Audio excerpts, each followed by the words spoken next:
नमस्कार बंधुगण, जय जगन्नाथ। आज आम मैंने यही भिडियोटे जानिबा क्रोध एवं क्रोध को नियंत्रण करिबार उपाय। क्रोध एक अनिष्टकारी अल्प केते जनक व्यतीत आमे माने समस्ते क्रोधर प्रकोप, ज्वाला, पागଳାମୀ और नारकीय शक्ति अनुभव करिछु। आम्भेमानଙ୍କ ମଧ୍ୟରୁ କେତେକ ତାହା ଦ୍ୱାରା ହୋଇଥିବା ଦୁର୍ଦ୍ଦଶାର ସ୍ଥାୟୀ ଶିକାର ମଧ୍ୟ ଅଛୁ। କ୍ରୋଧ ଅନୁଭବ କରୁଥିବା ବେଳେ ଅନେକ ତାହା କିପରି ଅତିକ୍ରମ କରିବାକୁ ହେବ ତାହାର ଉପାୟ ଖୋଜୁନାହାନ୍ତି। ଅନେକ କ୍ରୋଧ ଯୁକ୍ତିଯୁକ୍ତ ବୋଲି କହନ୍ତି। କ୍ରୋଧ ନିଜ ପ୍ରତି ଓ ଅନ୍ୟମାନଙ୍କ ପ୍ରତି ଭଲ ପ୍ରମାଣ କରିବା ପାଇଁ ଚେଷ୍ଟା କରନ୍ତି, ଯେପରି ତାଙ୍କର କ୍ରୋଧ ଉପରେ ପୃଥିବୀର ମଙ୍ଗଳ ନିର୍ଭର କରେ। ଆଜିକାଲି କ୍ରୋଧୀ ପିଢ଼ି କୁହାଯାଇଛି, ଯେପରି କ୍ରୋଧ ଯାହାକି ବ୍ୟକ୍ତି ବିଶେଷଙ୍କର ଅନିଷ୍ଟକାରୀ, ତାହା ଏକତ୍ର ହେବା ଏକ ଭଲ ଗୁଣରେ ପରିଣତ ହୁଏ।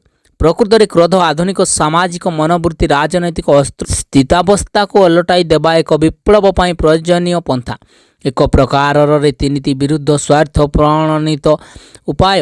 ସମାଜର ଅବହେଳିତ ଜନସାଧାରଣ, ବିଶେଷତଃ ସେମାନଙ୍କର ନେତା, ଶ୍ରମିକ ସଂଗଠନ, ଛାତ୍ର ସଂଘ ପ୍ରଭୃତି ଏହାକୁ କାର୍ଯ୍ୟପନ୍ଥା କିମ୍ବା କିଛି ହାସଲ କରିବା ଚୁକ୍ତି ଉଦ୍ଦେଶ୍ୟରେ ବ୍ୟବହାର କରନ୍ତି, ଯେପରି ଏହା କର ନହେଲେ ଫଳାଫଳ ଭୋଗ କରିବ। ଏହା ଫଳପ୍ରଦ ହେଉଛି ବୋଲି ମନେ ହୁଏ। କେତେକ ଲୋକ କ୍ରୋଧକୁ ପରୁଷତ୍ୱ ଭାବନ୍ତି ଏବଂ ନେତା ସଂକେତ ପାଇଁ ସୂଚନା ଫଳକ ଭାବରେ ବ୍ୟବହାର କରନ୍ତି। ଅପରାଧୀମାନଙ୍କ ସଂଗଠନରେ କ୍ରୋଧ ଉଚ୍ଚ ସାମାଜିକ ସ୍ଥାନରେ ପ୍ରତୀକ। ଯେତେବେଳେ ହେଉଛି ନିଜ ଇଚ୍ଛା ଅନୁସାରେ ସେ ତାହା ବରଫ ଭିତରୁ ବାହାର କରି ଗରମ କରି ନିଜ କାର୍ଯ୍ୟରେ ଲଗାଇବ।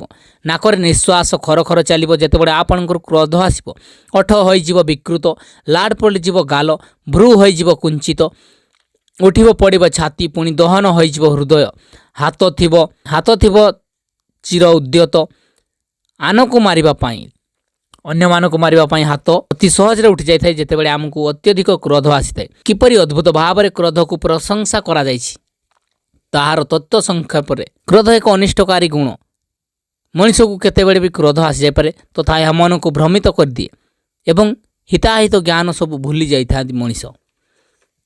କେତୋଟି କ୍ରୋଧର ସଂଜ୍ଞା ଏବଂ ଏହାର ଅନିଷ୍ଟକାରୀ ଗୁଣ ସମ୍ପର୍କରେ ଆଲୋଚନା କଲେ ଜଣେ ପଚାରିପାରନ୍ତି, କେଉଁ ପ୍ରକାରର ଲୋକ ପ୍ରକୃତରେ କ୍ରୋଧକୁ ନିୟନ୍ତ୍ରଣ କରିପାରିବାର ଉପାୟ ଅନ୍ୱେଷଣ କରନ୍ତି। ଆସନ୍ତୁ ଜାଣିବା କ୍ରୋଧକୁ ନିୟନ୍ତ୍ରଣ କରିବାର ଉପାୟ। ଯେଉଁ ଚିନ୍ତାଶୀଳ ବ୍ୟକ୍ତିଗଣ ହୃଦବୋଧ କରିଛନ୍ତି ଯେ କ୍ରୋଧ ସେମାନଙ୍କର ମୁଖ୍ୟ ଶତ୍ରୁ, ଯେଉଁମାନେ ଜୀବନରେ ତାଙ୍କର ଶରୀର ଭିତରେ ଓ ବାହାରେ କ୍ରୋଧର ଖରାପ ଗୁଣ ଅନୁଭବ କରିଛନ୍ତି, ସେମାନେ କ୍ରୋଧକୁ ନିୟନ୍ତ୍ରଣ କରିବା ପାଇଁ ଉପାୟ ଅନ୍ୱେଷଣ କରନ୍ତି। କେତେକ ଆସ୍ତିକବାଦୀ, ଯେଉଁମାନେ କ୍ରୋଧ ତାଙ୍କର ପରମ ଶତ୍ରୁ ବିବେଚନା କରନ୍ତି, ସେମାନେ ଏହି ଶତ୍ରୁକୁ ଜୟ କରିବା ପାଇଁ ବଦ୍ଧପରିକର ହୁଅନ୍ତି। ଆମ୍ଭେ କ୍ରୋଧକୁ ନିୟନ୍ତ୍ରଣ କରିବା ଉପାୟ ପ୍ରାଚ୍ୟ ଓ ପାଶ୍ଚାତ୍ୟର ଯୋଗ୍ୟ ଆଧ୍ୟାତ୍ମିକ ଗୁରୁମାନଙ୍କ ଉପଦେଶ ଗ୍ରହଣ କରିବା। ଯେଉଁମାନେ କ୍ରୋଧକୁ ନିୟନ୍ତ୍ରଣ କରିବାର ଉପାୟ ଅନ୍ୱେଷଣ କରୁଛନ୍ତି, ସେମାନେ ନିଶ୍ଚିତ ହେବା ଉଚିତ ଯେ ସେମାନେ ଜୀବନରେ ପାର୍ଥିବ କିମ୍ବା ଆଧ୍ୟାତ୍ମିକ ବିଷୟ ଯାହା ଲାଭ କରିବାକୁ ଚାହାନ୍ତି ତାହା କ୍ରୋଧ ନଷ୍ଟ କରିଦେଇଥାଏ। କ୍ରୋଧ, ଯାହାକୁ ସାମୟିକ ମାନସିକ ବ୍ୟାଧି କୁହାଯାଏ, ତାକୁ ନିୟନ୍ତ୍ରଣ ନ କଲେ ତାହା ମାନସିକ ରୋଗରେ ପରିଣତ ହୋଇପାରେ। ଏହା ଘର ଜାଳି ଦେଇପାରେ ଏବଂ ପ୍ରତ୍ୟେକ ପଦାର୍ଥକୁ ପାଉଁଶରେ ପରିଣତ କରିପାରେ। ଯଦିଓ ସହଜ ନୁହେଁ, ତଥାପି କ୍ରୋଧକୁ ଆୟତ୍ତ କରିବା ସମ୍ଭବପର। ଏହା ସୁସଂଗଠିତ ଆତ୍ମଚେଷ୍ଟା ଏବଂ ନିଜ ମନର କିମ୍ବା ଭଗବାନଙ୍କର ଅନୁଗ୍ରହ ଦ୍ୱାରା ସମ୍ଭବ ହୋଇପାରେ। ନିଜର କ୍ରୋଧ ନିୟନ୍ତ୍ରଣ ପାଇଁ ସଚେଷ୍ଟା ଆବଶ୍ୟକ। ଏହା କଳ୍ପନା ଦ୍ୱାରା କରିହେବ ନାହିଁ। କ୍ରୋଧ ନିୟନ୍ତ୍ରଣ କରିବା ପାଇଁ ଆମେ ଆମର ପ୍ରକୃତିକୁ ନୂତନ ରୂପ ଦେବା ଏବଂ ପୁନର୍ଗଠନ କରିବା ଦ୍ୱାରା ନିଜର ବ୍ୟକ୍ତିତ୍ୱ ବଢ଼ାଇବାକୁ ପଡ଼ିବ। ଯୋଗ ଦ୍ୱାରା ସମୟକ୍ରମେ କ୍ରୋଧ ନିୟନ୍ତ୍ରଣ ହୁଏ। ଯୋଗ ସାଧନା ସମୟରେ କ୍ରୋଧ ନିୟନ୍ତ୍ରଣ କରିବା ପାଇଁ ବିଶେଷ ଗୁରୁତ୍ୱ ନ ଦେଲେ ମଧ୍ୟ ଏ ସମୟରେ ତାହା ନିୟନ୍ତ୍ରଣ ହୋଇଯାଏ। ଯେଉଁମାନେ ଆଧ୍ୟାତ୍ମିକ ଉପଲବ୍ଧି ଲାଭ କରିବା ସେମାନଙ୍କର ମୁଖ୍ୟ ଉଦ୍ଦେଶ୍ୟ ମନେ କରନ୍ତି, ସେମାନେ ଚେଷ୍ଟା କଲେ କ୍ରୋଧକୁ ନିୟନ୍ତ୍ରଣ କରିପାରିବେ।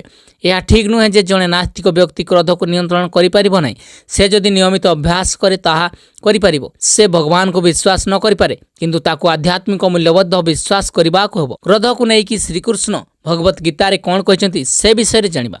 କ୍ରୋଧ ନିୟନ୍ତ୍ରଣ କରିବାର ସବୁଠାରୁ ବିଶ୍ୱାସଯୋଗ୍ୟ ସାହସକାରୀ ଶିକ୍ଷା ଭଗବତ ଗୀତାରେ ମିଳେ। ଭାରତବର୍ଷର ଅନେକ ଆଧ୍ୟାତ୍ମିକ ଗୁରୁ କିପରି କ୍ରୋଧ ଆୟତ୍ତ କରିହେବ ବର୍ଣ୍ଣନା କରିବା ବେଳେ କେବଳ ଗୀତାର ଆଚରଣ ବିଧି ଭାବାନୁବାଦ କରିଥାନ୍ତି। କ୍ୟାଥୋଲିକ ଚର୍ଚ୍ଚର ରହସ୍ୟବାଦୀମାନେ ଯେଉଁ ଶିକ୍ଷା ଦିଅନ୍ତି ସେଥିରେ ଗୀତାର ଭାବନା ପ୍ରତିଫଳିତ ହୋଇଥାଏ। କେତେକ ପାଶ୍ଚାତ୍ୟ ରହସ୍ୟବାଦୀ କ୍ରୋଧ ପରି ଅସାଧ୍ୟ ଶତ୍ରୁକୁ କିପରି ଭାବରେ ନିୟନ୍ତ୍ରଣ କରିହେବ ତାହାର ଉପାୟ ପୁଙ୍ଖାନୁପୁଙ୍ଖ ଭାବରେ ଏଥିରେ ବର୍ଣ୍ଣିତ ହୋଇଅଛି। ଏହି ଆଚରଣ ବିଧିକୁ ଗୀତାର ମୂଳ ଭାବେ ଓ ଦର୍ଶନ ସହିତ ସମ୍ବନ୍ଧଯୁକ୍ତ କରିବା ଅତ୍ୟନ୍ତ ଆବଶ୍ୟକ। ରୋଗ ସମୟରେ ବିଭିନ୍ନ ପ୍ରକାରର ଚିକିତ୍ସା ଶାସ୍ତ୍ର ଅନୁମୋଦିତ ଔଷଧ ଏକ ସମୟରେ ବ୍ୟବହାର କରିବା ଉଚିତ। जेपरि विभिन्न प्रकार आध्यात्मिक नियम श्रृंखला को सुचिंतित भाव में न मिसाइले असुविधा हो, किंतु अन्य कौनसी भावधारा को गोटे किंबा दुईटी विषय जहाँ निजर मौलिक भावधारार पृथक नुहे ताहा साहाय्य करिपारे। यह करने समय बहुत विचार करी कार्य करने को हेब। उदाहरण स्वरूप दुईटी आस्तिकवादी धर्मीय भावधारार श्रृंखला को एक संगरे ग्रहण करा जाई पारे, किंतु गोटे आस्तिकवादी धर्म सहित अन्य नास्तिकवादी धर्म को मिश्रण करा जाई परिबो नाही। श्रीकृष्ण गीतार क्रोध विषय को 7टी श्लोक वर्णना करिसेंती। ए सबु श्लोकर भाव एकत्र करी विचार कले सेथिरु केतेक उपदेश तत्व मिलिथाय। विषय चिंता करू करू मनुष्यर तहिरे आसक्ति हुए। आसक्ति विषय प्राप्तिर इच्छा जन्मे। पुणी से कामना प्रतिहत हेले ताहा क्रोधर विवेक नाश रूपक मोहर उत्पत्ति हुए। मोहर स्मृति विलोप साधित हुए। स्मृति भ्रष्म फल हुए, बुद्धि भस्म हुए एवं विवेक बुद्धिर नाशर प्रकृत विनाश संगठित होता है। अर्जुन पचारे, हे कृष्ण, लोक माने कहा द्वारा प्रयुक्त होई अनिच्छा सत्वे बलपूर्वक नियोजित होला परी पाप आचरण प्रवृत्त हुअन्ति। भगवान श्रीकृष्ण कहले, यही कामना वासना क्रोध रजगुण उत्पन्न होता है। जानी रख जे यह आमर शत्रु एवं आमर समस्त पाप कार्यर मूल अटे। आसुरी संपद भोग निमित्त जार जन्म होइछि ताहार धर्म धज्जिद धन विद्यादि निमित्त दर्प अहंकार क्रोध वाक्य व्यवहार रे निष्ठुर भाव और अविवेक यही 6टी भाव उत्पन्न हुए। आसुरी प्रकृति संपन्न व्यक्तिगण कही जे यही जगत रे सबु ही असत्य बा ईश्वरहीन। ए जगत ईश्वरहीन बोली से माने कही। धर्म बा अधर्म एठारे किछि नाही। ए जगतर नियंता कौनसी ईश्वर नाहांती। स्त्री पुरुष गण काम बसरे परस्पर मिलित हेबा फल यही जगतर सृष्टि होइछि। या छड़ा यही जगत अन्य आउ किपरि भाव में होई पारे। काम क्रोध अलोभ यही 3टी नरकर द्वार स्वरूप, कारण एगुड़िक आत्मार विनाशर अर्थात अधगतिर मूल कारण। अतएव यही 3टी को त्याग करवा उचित। विशुद्ध सात्विक बुद्धियुक्त होई धैर्य द्वारा बुद्धि को निश्चल करी अर्थात आत्मसंयम करी यही शब्दादि विषय एवं राग देश त्याग करी सूची भाव निर्जन स्थान रे वास एवं मिताहार द्वारा मन वाक्य और शरीर को संयत करी सर्वदा ध्यान जग परायण होई वैराग्य अवलंबन पूर्वक अहंकार बल दर्प काम क्रोध एवं परिग्रह अर्थात बाह्य भोग साधनार्थ प्राप्त द्रवादि परित्याग करी निर्मम अर्थात देहादि प्रति महत्व बुद्धि शून्य अशांत हेले प्रशांत चित्त साधक ब्रह्मत्व लाभर अर्थात ब्रह्म ही मु एपरी निश्चल भाव अवस्थान योग्य हुअन्ति। एठारे क्रोधर अत्यावश्यक तथ्य यथा ताहार उत्पत्ति प्रकृति एवं ध्वंसकारी प्रभाव आलोचना करा जायछि। याको किपरि नियंत्रण करि हेबो ताहा मध्य विचार करा जायछि। हमकु शिक्षा दिया जायछि। क्रोध कामना एवं लोभ मनुष्य को ध्वंस आड़ को नहीं जाए। क्रोधरु मोह एवं जेउथिरु स्मरण शक्ति लोप सेथिरु हिताहित ज्ञान नाश एवं ताहा फल मनुष्यर पतन हुए। क्रोध मनुष्यर आसुरिक गुणर प्रतीक अटे।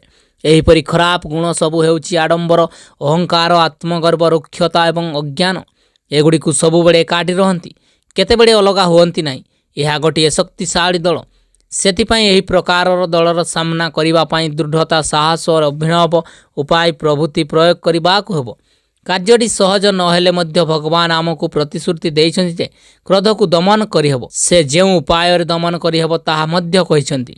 भगवान शिक्षा देइछन्ति, प्रथमे चिन्हट कर जे क्रोध हेउछि मोर प्रथम परम शत्रु। तुमे जदि तुमर परम शत्रु को चिन्हट न करिबो ताहाले ताहाको परास्त करि पारिबो नाही किंबा युद्ध रे जितिबा पाई मानसिक दृढ़ता रहिबो नाही। वर्तमान आमर अभ्यास हेउछि ए विषय रे सामयिक भाव रे किछि करिबा। जे क्रोध को मनुष्यर शत्रु बोली विचार न करे से निज प्रति अंतर्घाती कार्य करुछि। कामना और क्रोधर वशवर्ती होई मनुष्य अनेक पाप कार्य करे। तेणु क्रोध एक नैतिक विच्युति केवल नुहे, ताहा अनेक प्रकार पाप कार्यर मूल कारण। तेणु क्रोध एक शत्रु अटे।